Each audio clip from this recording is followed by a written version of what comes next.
Welcome back everyone to Essence of Damiana. I'm Ree and this is Sarah and we're going to teach you how to make elderberry syrup in this YouTube video.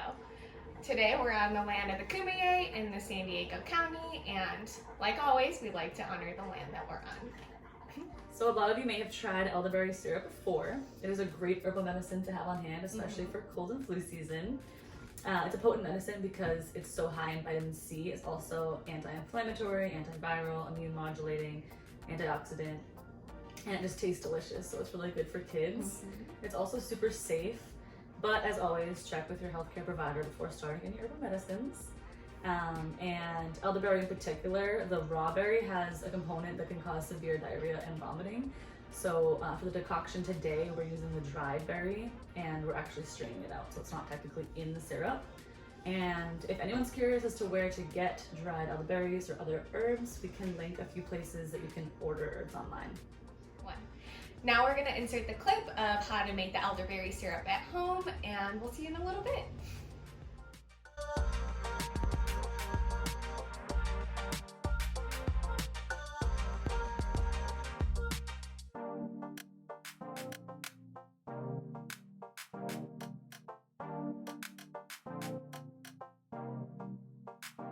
Hi, so while that's decocting, we're gonna answer some community Q&A questions, and thanks for submitting those through Instagram, and we're gonna answer some of the most commonly asked questions.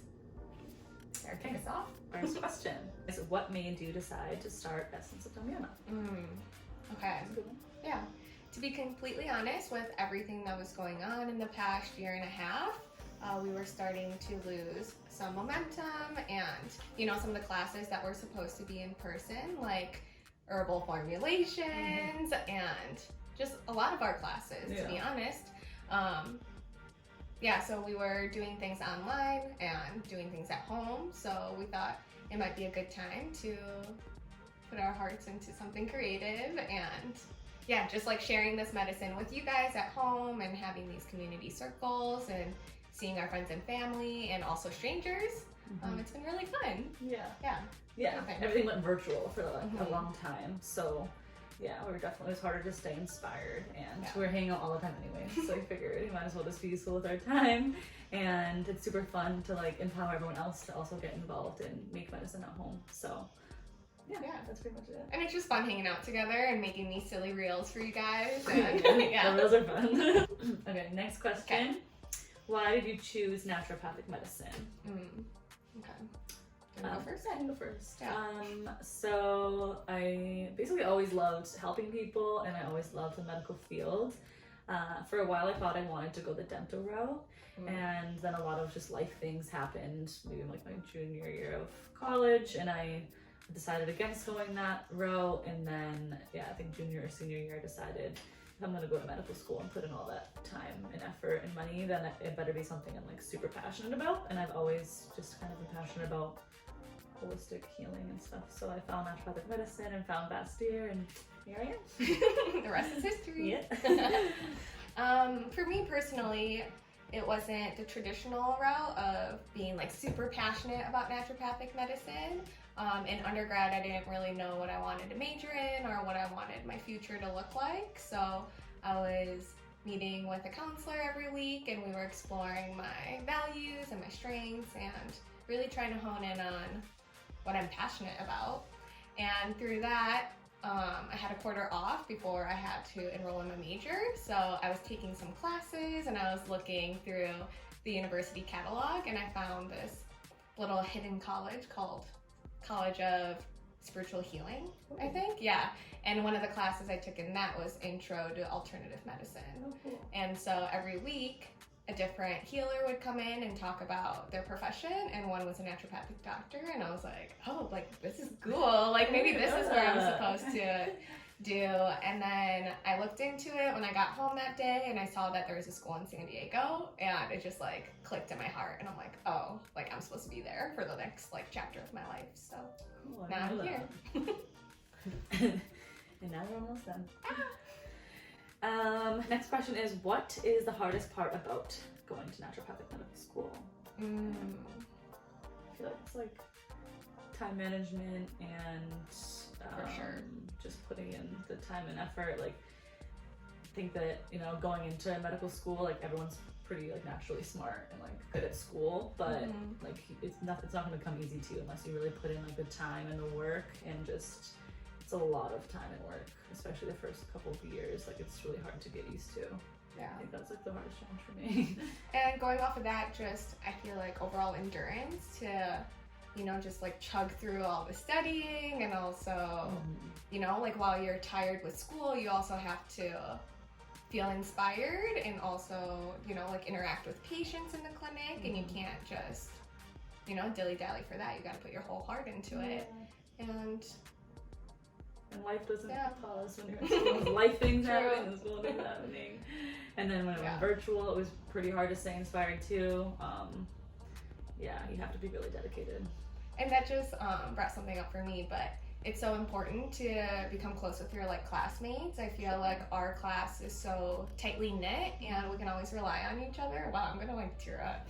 We can like, always rely on each other, and you know, medical school is not easy at all, and so being able to rely on your friends for not only studying and getting through school, but also like making sure you have fun in the meantime, and also like taking care of like your emotional and mental health too. Yeah, agreed. Yeah, our class is awesome. Yeah. And next, next question is, when do you graduate? Soon. I know, next year.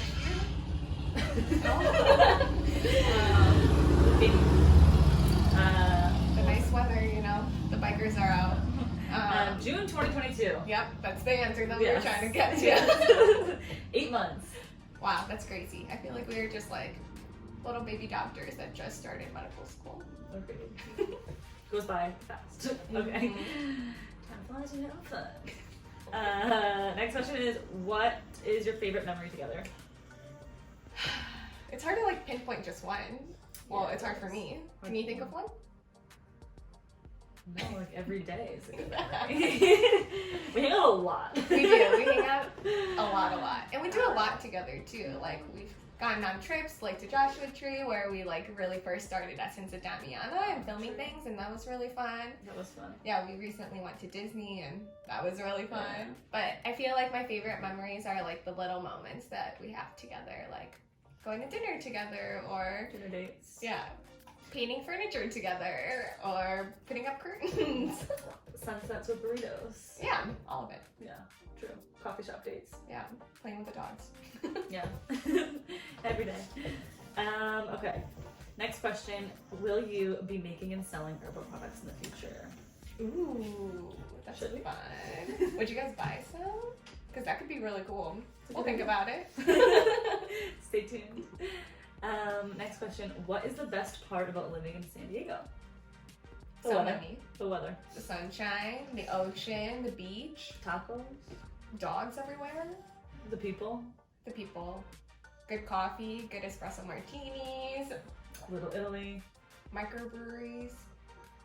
There's a lot of good things in San Diego. It's a cool city. Yeah. I love it. No complaints. It's a beautiful day today. I can't stop looking outside. Okay, next question. Okay. What is your favorite herbal preparation to make? Okay, that one's easy for me. Mine would be cold infusions, especially in the summertime. I love to just make my own tea blends every night, and then put it in a jar, fill it up with water, put it in the fridge, and then the next morning I'll strain it and then drink it throughout the day, and then I can like switch it up every day, or depending on how I'm feeling, like if I'm feeling burnt out, I'll throw in like adaptogens or nervines that like help to soothe my nervous system. Or sometimes if I feel like I'm gonna have like period cramps or something, then I throw in like some female tonic herbs. Just it's like a fun creative thing to do every day, and it's also so easy. You just need water. Honestly, infusions, I think like hot teas, any type of infusion would be mine too. It's just super accessible and easy, and a great way to get your hydration and to use herbs in general. I also love steam inhalations, which is also like an infusion, and then you're breathing in the steam.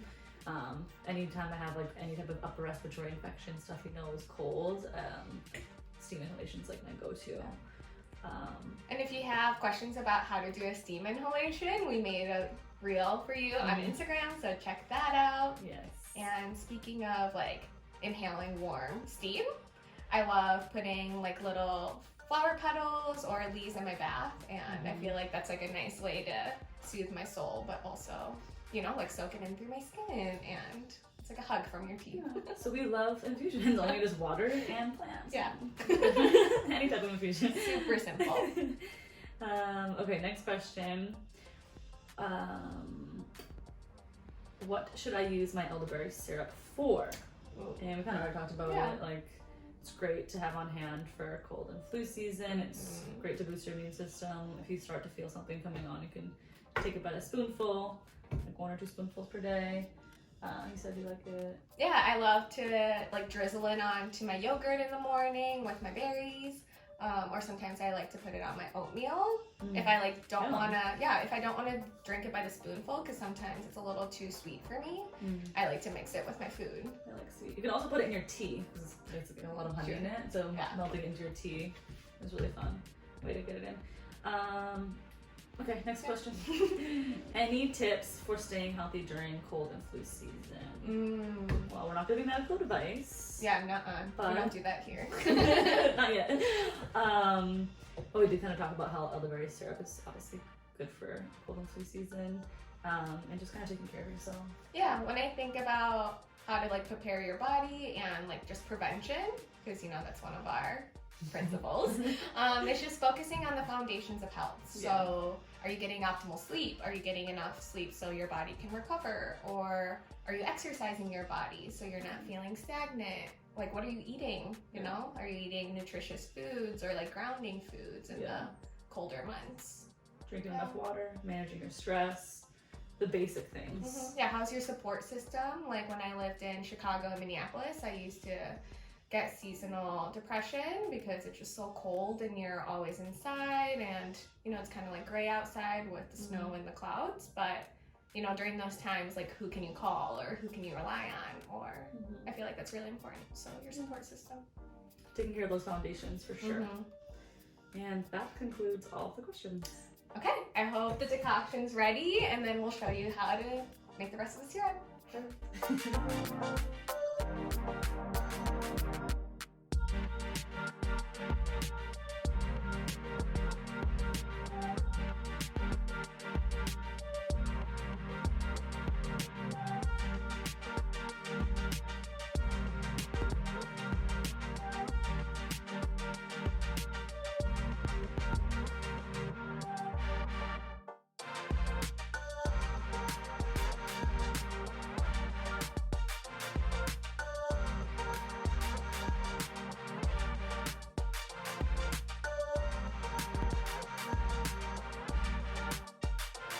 All right, this is our finished product of the elderberry syrup. With our ratio, it's a little bit runny, but if you like it a little bit more viscous and thick, then you can add more honey to it, and that also adds more preservatives to it. So that's another option that you can do. It's super safe, but what we mentioned before, like make sure you talk to your healthcare professional. I personally like to add a little spoonful, like I said, to my yogurt or oatmeal in the morning.